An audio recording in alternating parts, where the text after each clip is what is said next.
الحمد لله الذي خلق الإنسان والصلاة والسلام على عبده الذي فضله بالإعجاز والبيان وعلى صاحبه أبي بكر جامع القرآن وعلى الفاروق الموصوف بالعدل وكذلك كان وعلى عثمان الحي الذي تستحيي منه ملائكة الرحمن وعلى علي سيد العلماء والشجعان وعلى سائر أهله وأصحابه صلاة قائمة على ممر الزمان أما بعد. مفتی زکریا صاحب نے پوچھا ہے کہ خاوند نے بیوی کو 3 دفعہ کہا ہے کہ تو مجھ سے آزاد ہے. اب خاوند انکار کرتا ہے کہ میں نے نہیں کہا، جبکہ بیوی کہتی ہے کہ اس نے کہا ہے، میں نے خود سنا ہے.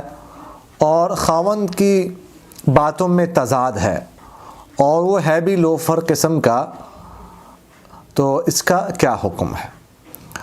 دوسرا مسئلہ انہوں نے یہ پوچھا ہے کہ ایک خاتون کو کچھ بیماری ہے جس کے لیے آپریشن کروانا ضروری ہے ورنہ کینسر ہو جائے گا، اور آپریشن کروانے میں عورت کی شرمگاہ بھی نظر آنے کا امکان ہے، اور یہ آپریشن مرد ڈاکٹر کرتے ہیں، لیڈی ڈاکٹر نہیں کرتی، وہ گھبراتی ہے دل چھوٹا ہونے کی وجہ سے. اس کا شوہر اس کو آپریشن کروانے کی اجازت نہیں دیتا. کیا وہ خاتون شوہر کی اجازت کے بغیر آپریشن کروا سکتی ہے؟ پہلا مسئلہ کہ خاتون کہتی ہے کہ مجھے شوہر نے 3 دفعہ کہا ہے تو مجھ سے آزاد ہے. اب وہ شوہر انکار کرتا ہے اور خاتون اقرار کرتی ہے.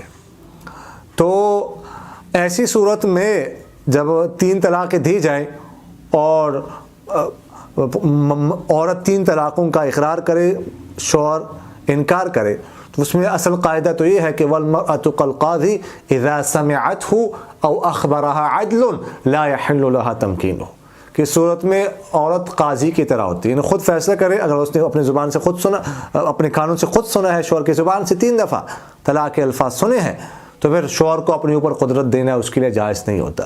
لیکن یہاں پر صریح الفاظ سے طلاق نہیں دی گئی، کنایات، تو مجھ سے آزاد ہے لفظ کنایا ہے. اور فقہاء نے یہ ضابطہ لکھا ہے کہ البائن لا يلحق البائنہ، کہ بائن کو لاحق نہیں ہوتی. تو اس نے جو 3 دفعہ کہا ہے کہ تو مجھ سے آزاد ہے، تو اس صورت میں 1 طلاق واقع ہوگی، 3 نہیں، کیونکہ دوسری اور تیسری طلاق وہ پہلے کو لاحق ہی نہیں ہوئی، کیونکہ بائن ہے اور بائن کو لاحق نہیں ہوتی. تو 1 طلاق ہوئی ہے اور اس میں کوئی پریشانی کی بات نہیں ہے. چونکہ طلاق بائن واقع ہو چکی ہے، اس لیے رشتے زوجیت تو ختم ہو چکا ہے. اب اگر وہ دوبارہ رہنا چاہتے ہیں تو نئے سرے سے 2 گواہوں کے سامنے نئے مہر کے ساتھ نیا نکاح کرنا پڑے گا. نیا نکاح کر لیں، دوبارہ ایک دوسرے کے ساتھ اکٹھے رہ سکتے ہیں. اور 1 طلاق چونکہ واقع ہو چکی ہے، شوہر کو مزید صرف 2 طلاقوں کا اختیار ہوگا. دوسرا مسئلہ کہ آپریشن ایک خاتون نے کروانا ہے، اس میں وہ مرد حضرات کرتے ہیں اور اس میں شرمگاہ نظر آنے کا بھی امکان ہوتا ہے، اس وجہ سے شوہر اس کو روکتے ہیں، اجازت نہیں دیتے کہ تم آپریشن کرواؤ. اور وہ کروانا چاہتی ہے تو اس میں شوہر کی اجازت لینا ضروری ہے کہ نہیں، اس کی اجازت کے بغیر کروا سکتی ہے کہ نہیں. تو اس کا جواب یہ ہے کہ ایسی صورت میں شوہر کی اجازت لینا ضروری نہیں ہے. یہ علاج ہے، اور علاج میں جب کہ کینسر میں مبتلا ہونے کا بھی خطرہ ہو تو ایسی صورت میں شوہر سے اجازت لینا ضروری نہیں ہے، وہ خود بھی کروا سکتی ہے. اور علاج معالجے کے لیے بقدر ضرورت معالج طبیب ڈاکٹر کے سامنے اپنی شرمگاہ کھولنا یہ جائز ہے، لیکن بقدر ضرورت ہو اور ضرورت سے زائد نہ ہو. یعنی جس جگہ کا کھولنا ضروری ہے اس کے بغیر آپریشن نہیں ہو سکتا، صرف اتنی جگہ جو ہے وہ اتنا سطر ہی دکھایا جائے، اس سے زیادہ نہ ہو. ایک مولانا صاحب نے سوال کیا ہے کہ میں امام کے ساتھ نماز میں اس وقت شامل ہوا جب امام ایک طرف سلام پھیر چکے تھے، کیا امام کے ساتھ میری اقتداء درست ہو گئی تھی کہ نہیں؟ دیکھیے گا، جب امام ایک دفعہ سلام پھیر دے تو اس کے بعد امام کی اقتداء کرنا یہ درست نہیں ہے. اس کے بعد جماعت میں شامل ہونا یہ درست نہیں ہے. وہ نماز، وہ جو اقتداء کی ہے وہ نہیں ہوئی. پہلے سلام کے ساتھ تھی اقتداء، نماز مکمل ہو چکی اور اقتداء ختم ہو چکی تھی. لہٰذا اس کے بعد شامل ہونا جائز نہیں ہے.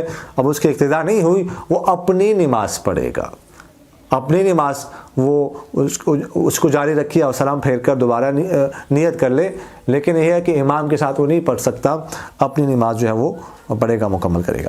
ندیم یوسف صاحب نے پوچھا ہے کہ آج ٹیسٹ کروانے کے لیے سرنج میں کچھ خون میرے جسم سے نکالا گیا، عصر کا وقت تھا، میں نے اس کے بعد وضو کیے بغیر مغرب کی نماز پڑھ لی، خون کا ایک قطرہ بھی باہر نہیں گرا، انہیں فوراً سلی پلاس لگا دی اور خون باہر نہیں گرا، کیا اس طرح خون نکلوانے سے ٹیسٹ کے لیے وضو ٹوٹ جاتا ہے؟ دیکھیے گا، وضو کے لیے ضابطہ ہی ہے، فقہاء نے ضابطہ لکھا ہے، ایک روزے کے لیے ضابطہ ہے، ایک وضو کے لیے. روزے کا ضابطہ فقہاء نے لکھا ہے کہ الفطر مما دخل، روزہ ان چیزوں سے تب ٹوٹتا ہے جب کوئی چیز اندر جائے. اور وضو کے بارے میں فرمایا الوضو مما خرج، وضو کوئی چیز بدن سے باہر نکلے اس سے ٹوٹ جاتا ہے. تو خون کا باہر نکلنا، اتنا خون ہو جس میں بہاؤ ہو جو بہہ سکے، اگر اتنا خون کسی بھی صورت میں جسم سے باہر نکلے تو اس سے وضو ٹوٹ جاتا ہے. اب جو سرنج میں خون نکالا گیا ہے تو اس کی وجہ سے وہ وضو ٹوٹ گیا. خون کا جسم پر، کپڑوں پر یا زمین پر یا کسی اور جگہ گرنا ضروری نہیں ہے، بس اتنا خون نکلے جس میں بہاؤ ہو تو اس سے وضو ٹوٹ جاتا ہے. تو ٹیسٹ کے لیے جو خون نکالا جاتا ہے وہ ظاہر ہے کہ زیادہ ہوتا ہے اور وہ بہتا ہے، اگر آپ اس کو زمین وغیرہ پر گرائیں گے تو بہے گا، اس میں بہاؤ ہوتا ہے. تو اس لیے اس صورت میں وضو ٹوٹ جاتا. آپ نے جو مغرب کی نماز پڑھی ہے وضو کیے بغیر، وہ نماز آپ کی نہیں ہوئی، چونکہ آپ کا وضو ٹوٹ چکا تھا، اس کے بعد آپ نے نماز پڑھی ہے، اسی حالت میں وضو نہیں کیا تھا، وہ نماز آپ کی نہیں ہوئی. اس نماز کا اعادہ کرنا، اس کو دوبارہ پڑھنا یہ ضروری ہے. اقول قولی هذا استغفر الله لي ولكم ولسائر المسلمين فاستغفروه انه هو الغفور. میرا دل بدل دے، میرا دل بدل دے، میرا دل بدل دے، میرا دل بدل دے.